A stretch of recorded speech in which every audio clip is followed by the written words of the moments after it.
Hello, my name is Chloe, welcome to my channel. Today I'm bringing to you my December wrap up. So in December I read the most books I have read in a month in the whole of 2019. I read 17 books, which I was very impressed with myself. It's not as high as some people out there, but for me to fit 17 books in with work, with Christmas, I'm impressed at myself.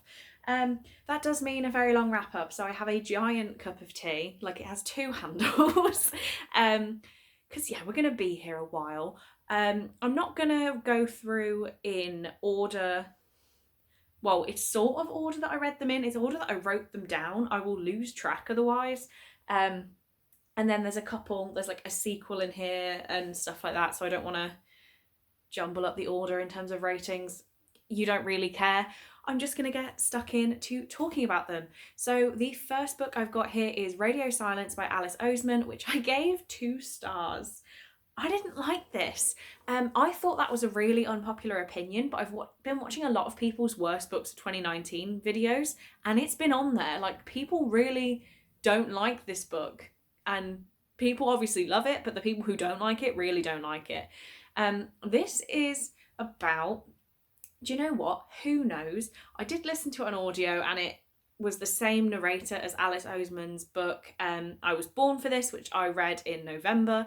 So I was a little bit muddled just through the same narrator, and everything sounded like the same story, but it was very different.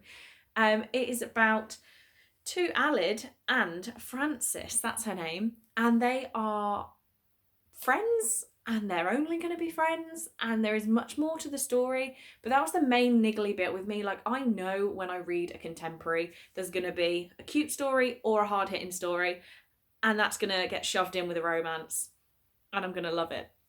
There was no romance. It was made pretty clear from the start that there wasn't going to be a romance.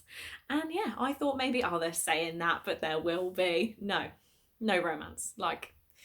I just didn't like it, and that's all I'm going to say on it, because we're going to be here a very long time if I talk in detail about each of these books. The next book I got here is Nimona by Noelle Stevenson, which I gave 4 stars. I actually didn't read this graphic novel. This was given to me by Lauren from She Is Such Lauren as a Christmas present. It's in my December haul, whichever one of these is going to go up first. I listened to the audiobook of the graphic novel. That was a very strange... It was weird, but I loved it. So Lauren kindly bought me the actual graphic novel, and I want to read this again pretty soon just to see the difference, really, and to see whether I enjoy it more or less. But the audiobook was amazing. I really loved it. So I've got a feeling I'm going to like it in actual graphic novel format too. But yeah, 4 stars from me this month. Next we have Stargirl by Jerry Spinelli, which I gave 3 stars. So even though I do have the physical book, it was on Scribd as an audiobook, so I listened to it while I was at work. Got to fit as many books in, audiobooks have to be used. Yeah, I gave this 3 stars. So, right, we've definitely changed angle. I don't know how to fix this. My dad decided that that would be a very appropriate time to call me and just have a chat. So, don't know where I got to. Stargirl is about a weird girl that joins the school, Stargirl, and about how she gets on with everyone else. And I wanted to reread it because I remember reading it when I was younger and thinking it was the most scandalous thing I'd ever read. No idea why I thought that. There was nothing in here that shocked me. But now I'm saying that, I did give it 3 stars. I didn't hate it. It was fine. It just wasn't anything special. I have the physical book. I will be getting rid of it. I don't need to hold on to it. Maybe somebody else, the age that I would have first read this, maybe they can pick it up and enjoy it, but it just didn't really stand the test of time, I don't think. Next is a book I'm quite ashamed to have loved, and that's The Mister by E.L. James. I gave this 4 stars. I genuinely loved it. So this is about a rich guy called Maximilius, who is living in London, and he gets a new maid who is an illegal immigrant, and I forgot her name already. How is that? Oh, Alessia, that's it. Yeah, he's got an illegal immigrant as a maid, he doesn't know, and he falls in love with her. Yeah, that's the whole book. There are people out trying to find Alessia, so she is in danger and he has to protect her. But, oh my god, loved it. Loved it more than 50 Shades of Grey, I think. I did see that my 50 Shades of Greys have 5-star ratings on my Goodreads. I'm not going to change that because I don't want to reread them and rejudge them. But they might just have to sit at 5 stars. But this was, compared to my normal reading, an easy 4 stars. Loved it, loved my time reading it. It was a massive book. It really didn't take me that long. I will be unhauling it though, because I don't really see myself rereading it, and I don't have that much space on my shelves to keep a chunky, smutty book, really. It was quite smutty, but not as much as I was expecting, which I think is a good thing, especially compared to 50 Shades. But yeah, I just enjoyed it. It was a good time. Next, I have Let It Snow by John Green, Laura Miracle and Maureen Johnson. This is a compilation of 3 holiday romances that all come together. It's also a Netflix film at the moment. I gave this 3 stars, so I individually rated each story. I'm just going to check so I don't get it wrong. Maureen Johnson's I gave... Where is it? So my dad called again. Let's try and carry on. Maureen Johnson's story, I gave 3 out of 5 stars. I said it was cute for a short story, bit weird, and the author didn't really do much research. Just to say, that is because there is a character called Jubilee, and she says, who has ever heard of a Jubilee? English people, never mind. Then, whose is this? John Green, I gave 2 out of 5 stars. Nothing happened until the most predictable thing possible happened. And Laura Miracles, sorry, was my favourite one. I gave that one 4 out of 5 stars, and I literally just wrote the best one. So I did annotate this as I went through. Not really sure why in the end, because I didn't love it. I actually just preferred the Netflix film. But saying that, with the average ratings, I gave it 3 stars overall. So it was fine. I'm just not going to be keeping it. I'm also not going to reread Christmas stories throughout the year. Probably not going to reread it next Christmas, so there's no point me holding on to this at all. Next, I reread a favourite, and that was City of Bones by Cassandra Clare. So I read this as part of my buddy read with Brittany from The Neverending Reader, where we're doing 1 Cassandra Clare book per month. So City of Bones was our first one. This is my nice 10th anniversary edition. I tabbed it up as I was reading. I had the best time reading it. I don't really feel like I need to go into what City of Bones is about. If you don't know, please Google, because I think I've said it enough times. But yeah, really love this book. I just hit myself with it. Gave it 5 stars. I've never given it less than 5 stars. Loved it. Can't wait to read City of Ashes in January. Next, I listened to an audiobook that I never thought I'd get to, and that was Down Among the Sticks and Bones by Shauna Maguire. I gave this 3.5 stars. Like, that is really good for me, because the first book, Every Heart a Doorway, I think I gave 2 stars. I really didn't like it, but something about Down Among the Sticks and Bones like really appealed to me. I listened to it while I was at work. I sped through it. This is about, I think it's a prequel to Every Heart a Doorway, or just like a side story. No, it is a prequel, because they're in Every Heart a Doorway. This is about 2 twins, Jack and Jill, who go down some stairs into this like underworld thing, and they have to basically cope. They like split apart as twins and just do their own thing, and I really loved it. I don't really know what else to say about it. 3.5 stars because I wanted to give it 4, but something was just stopping me. It was just better than fine, but compared to Every Heart a Doorway, that meant it was amazing in my opinion. Next, I reread another favourite, again with Brittany, and that was Twilight by Stephanie Meyer. I gave this 5 stars. I will never give it less than 5 stars. I think it is amazing. Well, even I don't think it's amazing. I just love it, and I can't not. I don't think we're going to carry on with rereads, because I have got New Moon. I have all of them, but I'm looking at New Moon. But nothing's pulling me to reread the rest of the series. The opportunity arose. We took it. Buddy read Twilight, had a very good time doing so. Again, not going to explain what Twilight's about. I think everyone now knows that. It's just one of my favourite things ever, and it was an easy 5 stars to give. Next, I have Lord of Misrule by Rachel Kane. This is the 5th book in the Morganville Vampires series. I gave this book 4 stars. This was a lower from my previous rating of 5 stars because this was a reread. I think I just gave 5 stars to every book in that series, and there's 15 of them. So I decided that on rereading I was going to be a bit more critical.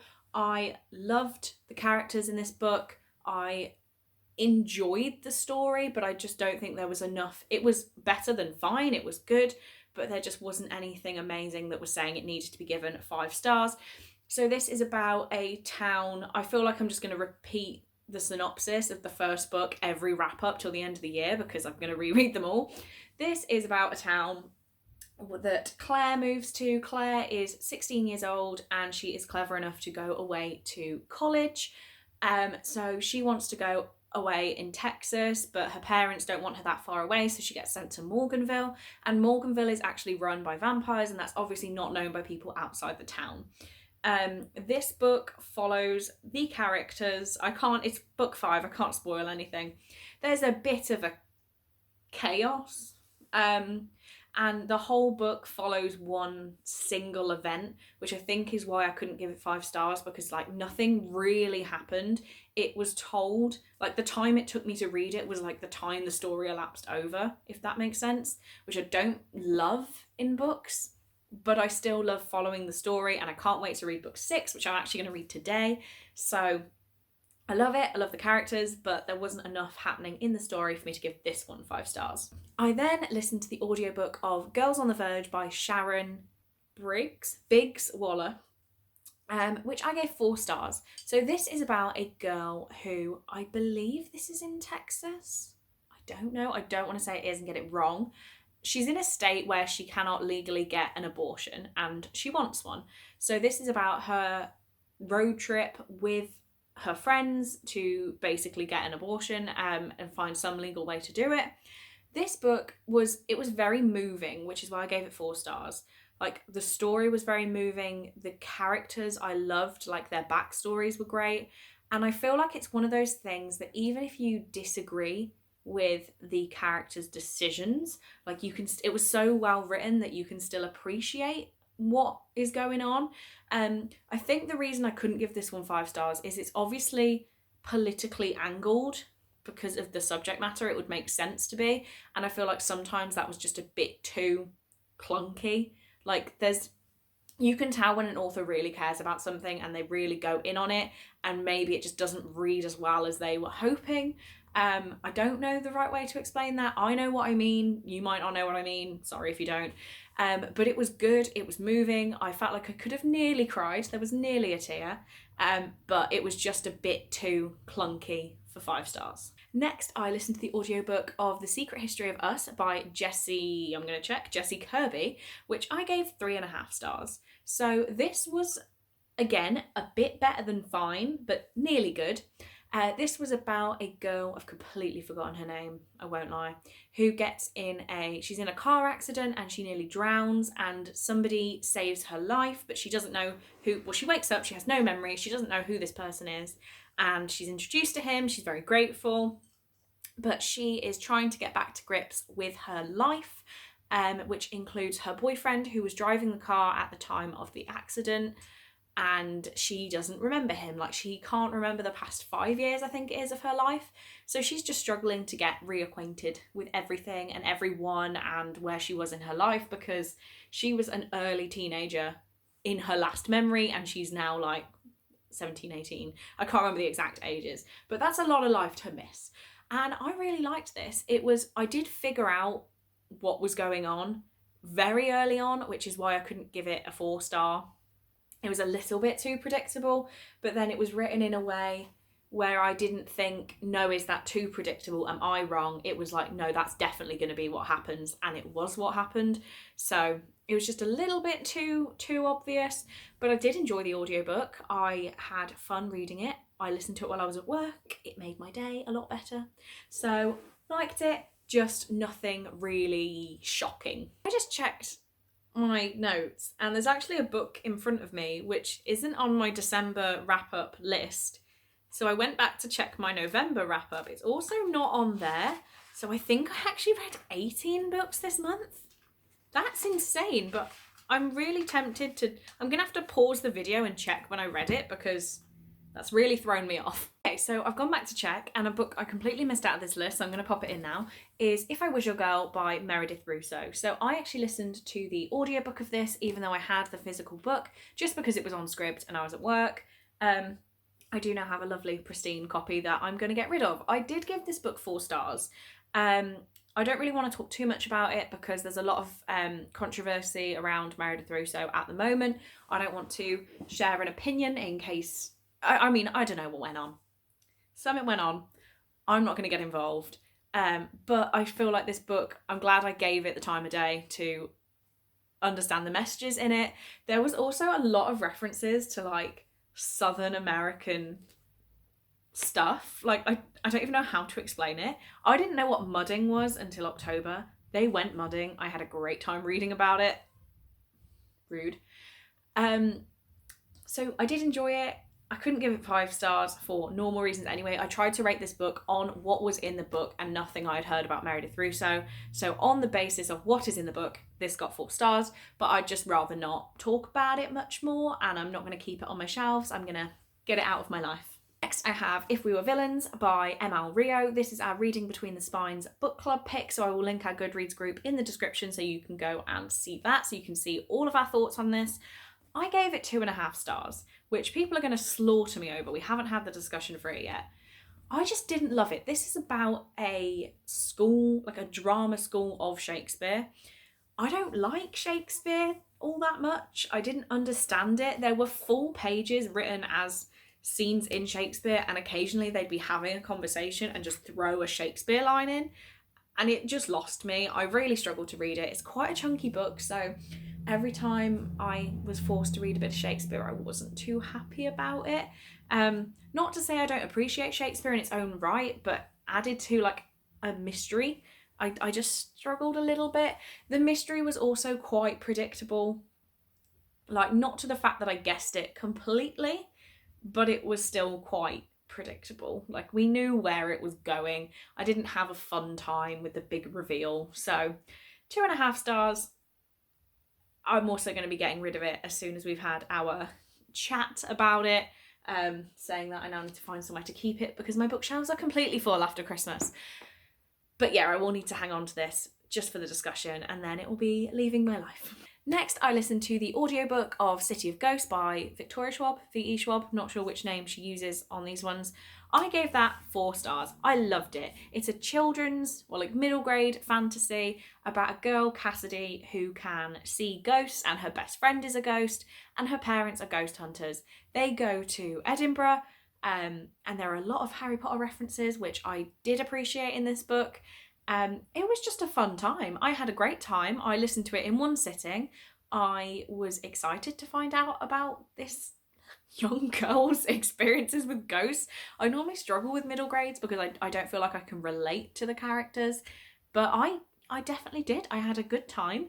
It wasn't scary in any way when it was maybe supposed to be, which I think if it would have freaked me out more, then definitely 5 stars, like in the dangerous and scary scenes. If I would have been a bit fat, a bit, my heart quickened slightly, 5 stars, but it just didn't. And I guess it's a middle grade. I can't appreciate it fully, but I settled on 4 stars for that book. Next, I have Looking for Alaska by John Green, which I gave 3 stars. So I've been rereading all of John Green's books, and I got round to Looking to Alaska in December. This was originally a 5-star rating, which I've lowered to a 3, and I'm basically just rereading them to see if I can unhaul them from my life. Because, there's a lot of them, and if I wasn't sure whether I liked them anymore, I just need to move on. I'm not a massive fan of this cover anyway. I like the one with the daisy on it. Yeah, this is about a guy, Miles. His name is Miles, right? Yeah, it is Miles. Why have I forgotten already? Who goes away to boarding school and he meets a girl, Alaska. He is absolutely in love with Alaska straight away. She has a boyfriend, but she's also not interested in him, but she definitely does have a boyfriend. It says first friend, first girl, last words. Yeah, he's obsessed with last words of not even famous people, just funny last words. And basically Alaska's just got some stuff going on in her life that we slowly find out throughout the book. I remember why I gave this 5 stars originally with the ending. I'm obviously not going to spoil it, but nothing really hit me emotionally this time. So I'd forgotten that that's how it ended, but I didn't get emotional when it did happen. So I feel like it was fine. That's what I'm going to reinforce in 2020. A 3-star rating for me means fine. It was just fine. I didn't get upset. I was happy to be reading it, but I wasn't sad to put it down. It was fine. 3 stars. I will be unhauling it. Next is a book I actually couldn't give a rating. I wasn't sure how, and that is Pride and Prejudice and Zombies, the graphic novel. So I was given this by Brittany when I was in America. Well, I'm pretty sure she was getting rid of it, and I took it because I don't feel like it was a gift. Because if it was a gift, I'm going to feel bad for saying I'm also going to be unhauling this one. I didn't love it at all. The only issue with Pride and Prejudice and Zombies, and I've heard this is the same as the actual book of it, not the graphic novel, is there is no original story. It is exactly the same story, but throw in some zombies. Like, it's not like things get replaced. It's just the same story, adding zombies in a couple of scenes.